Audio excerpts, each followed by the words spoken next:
Hi, and welcome back to the WE3 Live Clean Tech series, where we discuss all topics encompassing the water and energy nexus and all the many pieces that are affecting this space. I'm Erin Christie, president of SMB at SCW. In today's episode, we'll be covering water conservation, community engagement, and sustainable practices. And we have Drew Beckwith, senior water resources analyst with the City of Westminster, to chat with us. So Drew, if you want to get us started by telling us a little bit about yourself and give an introduction of how you ended up at the city.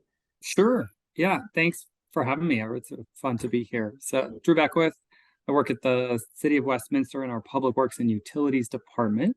I've been there for about 5 years. Came directly from the city, to the city from about a decade-long career in a nonprofit focused on environmental advocacy on mostly Western water issues, sort of across the Colorado River Basin. So a lot of work on what's in the national news today about the big reservoirs at Lake Mead and Lake Powell are tanking. What are we supposed to do about that? How can we develop new sharing arrangements between cities and farmers? How do we make sure that there's water in rivers for fish and for boating and for fun? And how do we make sure the cities get the water that they need to provide clean, safe, reliable drinking water to, the people that live in town? So I did that for about a decade and was like, man, it's really fun to encourage people to do the right thing, but it's a whole different step to actually be the decision maker and get to say, I want to do this program. I think we are going to do this now. So that was a very natural transition for me to take that expertise of municipal demand management and actually come to a city and put it into action. So I've been doing that about 5 years here at the City of Westminster. It's a fabulous job. It's one of the hats that I wear. I also am very involved in our development review process. So every time a new house, restaurant, hospital, neighborhood comes to town, I charge the tap fees for that new development to connect into our system. So I get to see a lot of the projects on the front end and influence how much water they're going to use forevermore once they're built. So I get new customers that way, and I also have to deal with my existing customers and how they use water. Very interesting. I didn't know that about your role. I knew you wore a lot of hats, but Yeah. I didn't know that was one as well. So, well, thank you for joining us. So tell me a little bit, what methodologies has Westminster successfully employed at both strategic and ground levels to drive water conservation initiatives, and how can these be adapted for others who might be watching with the same issues? Yeah, at the strategic level, I think there's sort of a couple things that have worked well in Westminster. I think are easily replicable by other communities. And I think one of those things is to start small with a little bit of a budget and to do what, people would call a pilot project or experiment, something that has low expectation, low political capital, low promises, because you honestly don't really know, despite everyone's best intentions, how well things are going to work out. So if you start small, do a project, do a thing, transform a landscape, learn from it, right? The next year, maybe get a little bit more budget, increase your outreach to a broader set of people. And if you get 1 or 2 years under your belt, it's much better than to then scale that project up, right, into something larger, something that you can promise your city council or your decision makers, be like, hey, this is the thing. Give me some money, I'm ready to rock. Right. So start small to get big. I think that's an important thing. Another strategic thing that's worked well in Westminster is for us to partner with what I'll just loosely call research organizations. That doesn't necessarily mean academia. There are lots of nonprofits in the space that do that kind of number crunching and analysis and review of your past programs. So my, strong encouragement is for other folks to get involved in those programs, with those people that are in their neighborhood, right? There's definitely some grad student out there that needs a project and it's really good at stats and graphing and all of these other things that are it's a weight off your shoulders that many people in municipal government, just wearing too many hats, or too busy, don't have the time to really look at it. So that would be another good thing. At the ground level, I think what we have found is that you just need to keep telling your customers over and over and over again about the programs that you offer. There's this adage in the comm space that you've got to tell someone 7 times before they really understand or remember that you're out there and this is something that you provide. And so that broad communications for us is everything from, an email newsletter to the paper bill stuffer to the social media campaigns. We've had like ads on bus stops out on the street. We haven't gone the billboard route. That's another thing. I mean, it's just like there are so many different ways that people ingest their comms and their media and their information. You gotta spread it wide to make sure that you capture everyone. So I think that's been really helpful in Westminster at that ground level. The other thing that I would mention is we have conservation and efficiency programs that we do offer to everyone, but there are some folks that I think need to use them more than others. So, right, I have an understanding of who I think is irrigating their lawn too much.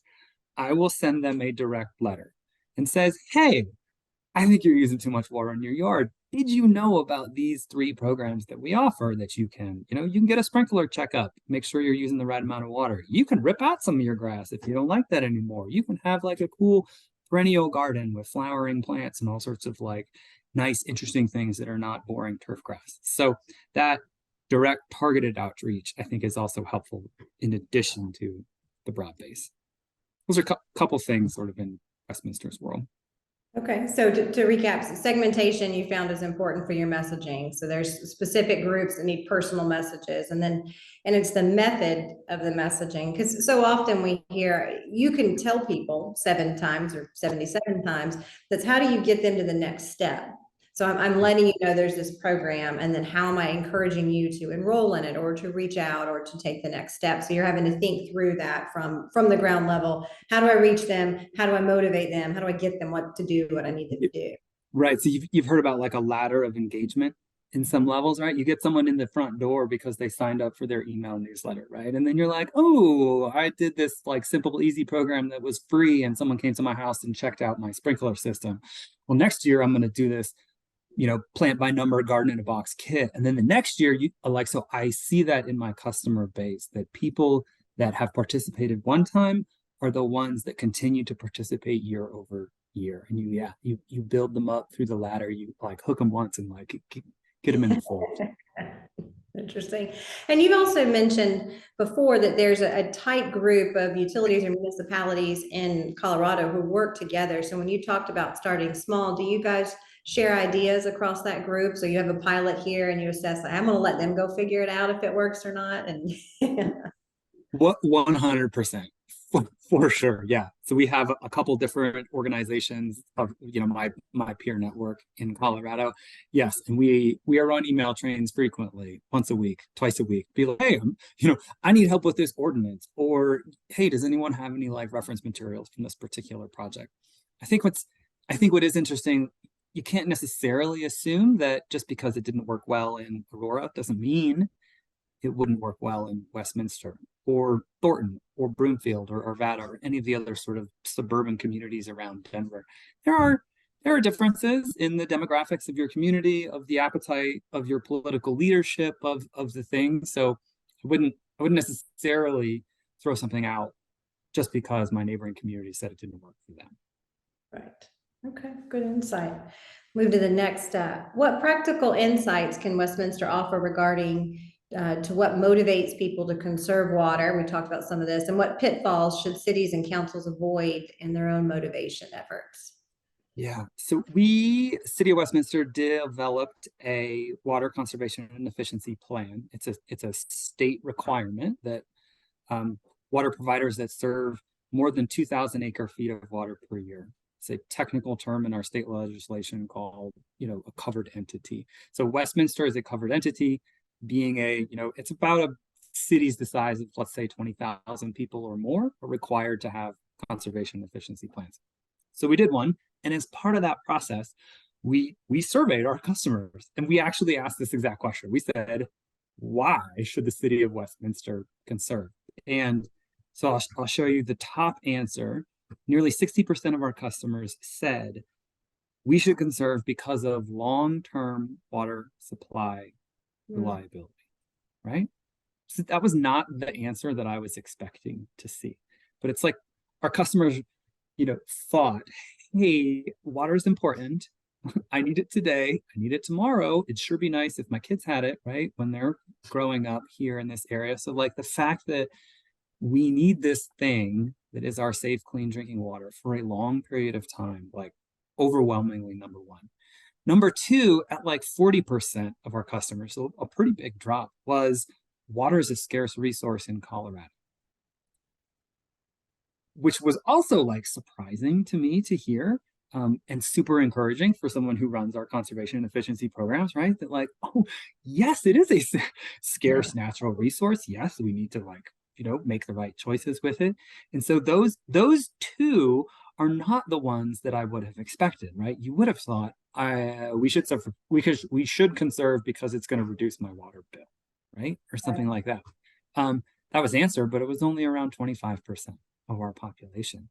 So my takeaway from that is that, at least in Westminster, my customers feel that there's like this communal aspect to water, right? That it's more than just their individual actions or their individual cares. Like they recognize this is a bigger thing for our state, for our community, that it's something we got to take care of. And so I think, what I am going to do going forward, right, is focus on that shared and collective notion in messaging, as opposed to, right, the individual, this is good for your household kind of stuff.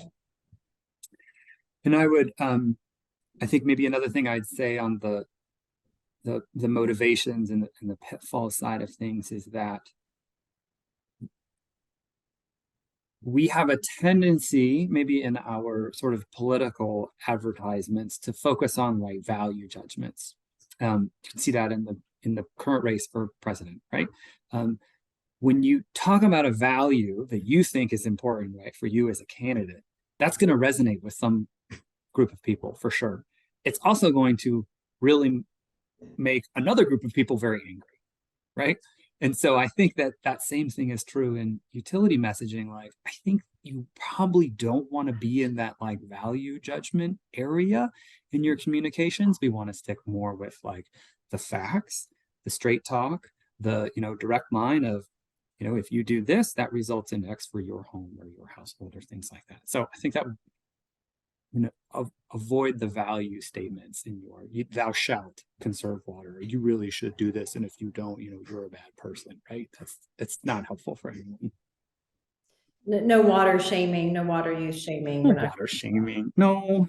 I mean, there are, of course, political realities in everyone's decision makers, be they right elected out of the residents, like they are. The city of Westminster City Council is the ultimate decision maker, but that's true for appointed board members or whoever.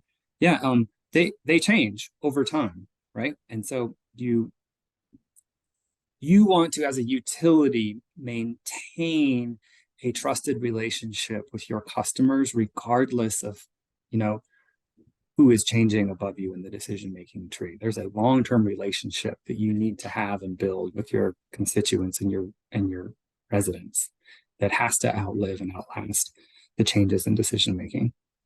That's a great point. And I hadn't considered that. That's a great point. So what role is Westminster playing in promoting sustainable practices beyond water conservation? So how can cities and councils replicate similar roles within their communities?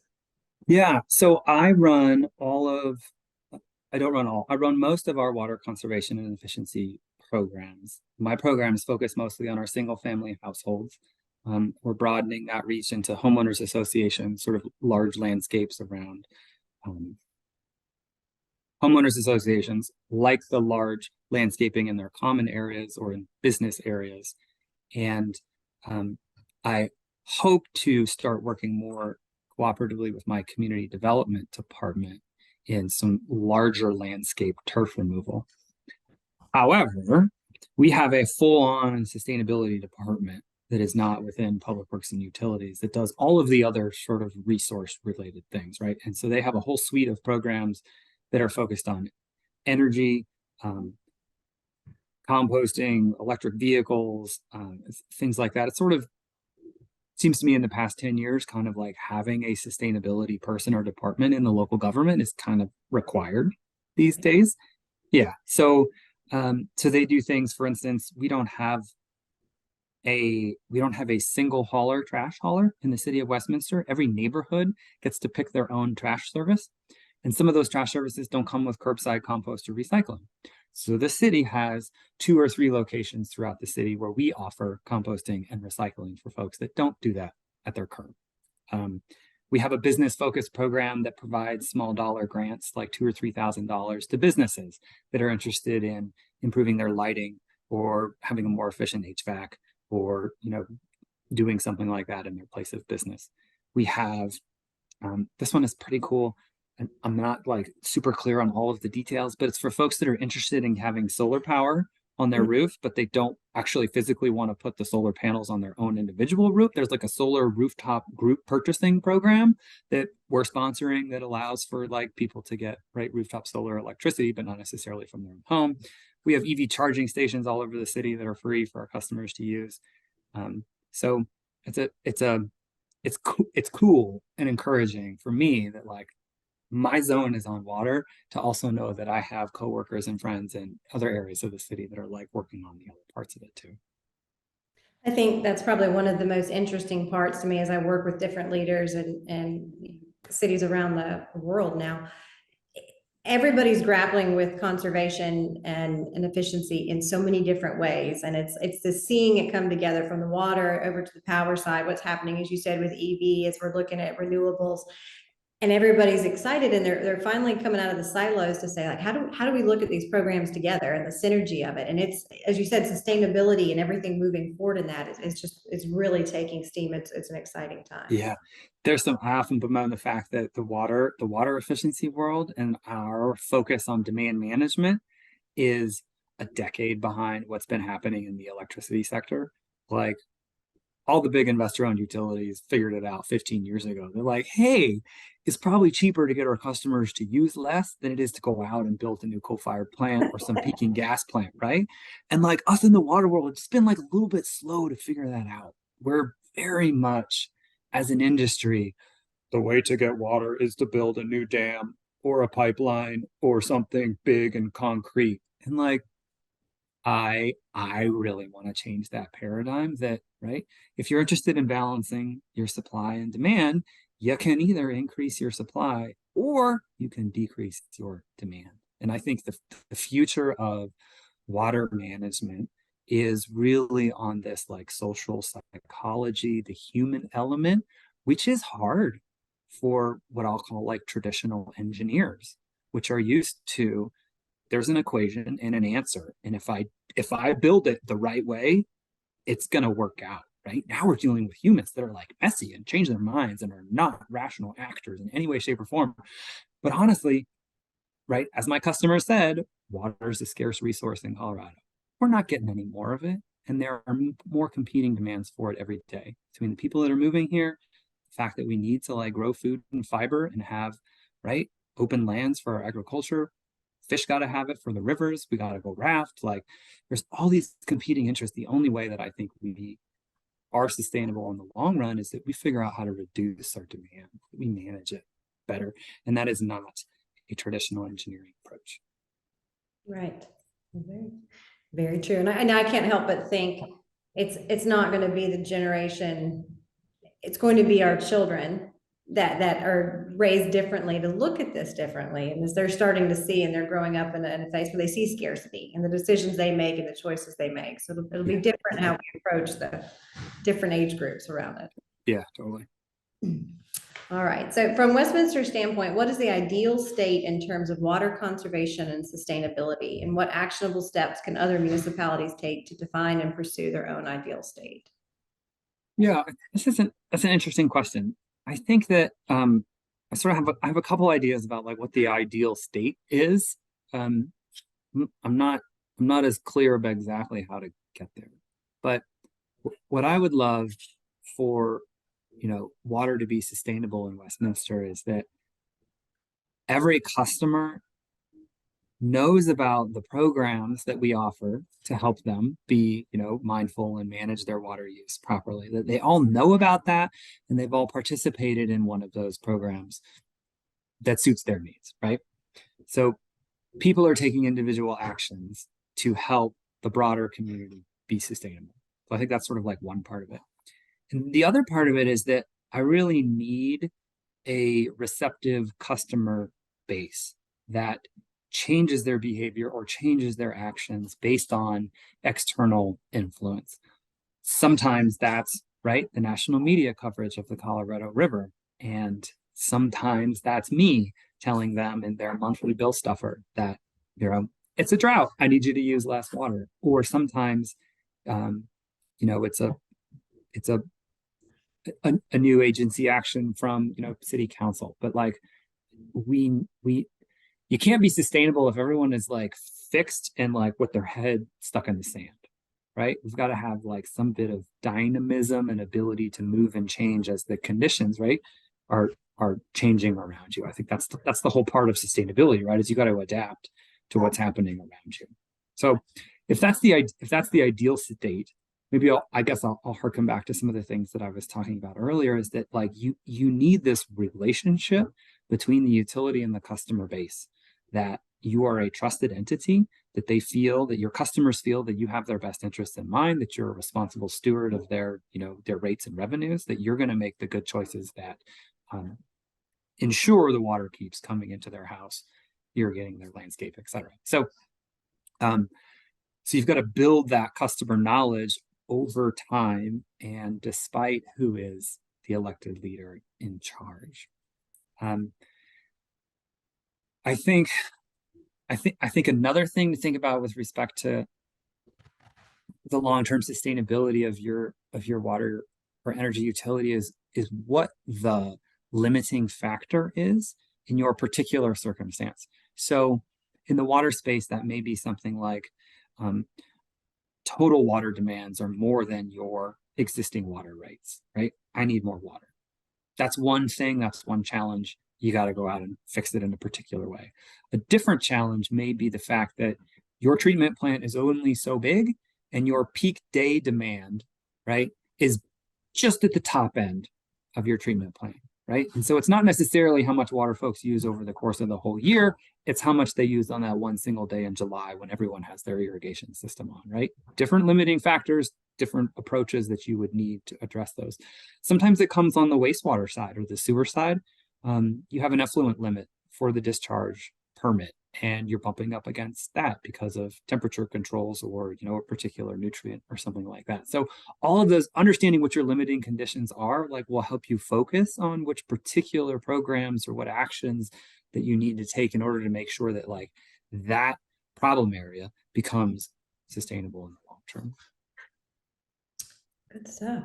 Well, I think we're pretty close to time, but I'd say the one thing I heard throughout as we've chatted is that you think the future of sustainability, regardless of what we do, is utility having a relationship with their customers and the customers really caring and having this communal spirit and this change in the way that we're going to obtain and use water. And so that's the crux of this. So however we want to look at it is between the utility and the customer and that relationship, that education piece.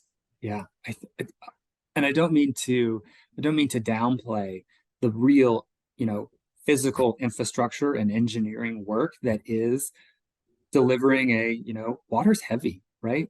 But yet every single person in the United States of America gets this thing that weighs tons, physically tons, right? Delivered to 5 or 6 different rooms within your house, 24 hours a day, 7 days a week, 365 days a year. It is amazing marvel of engineering that we do it.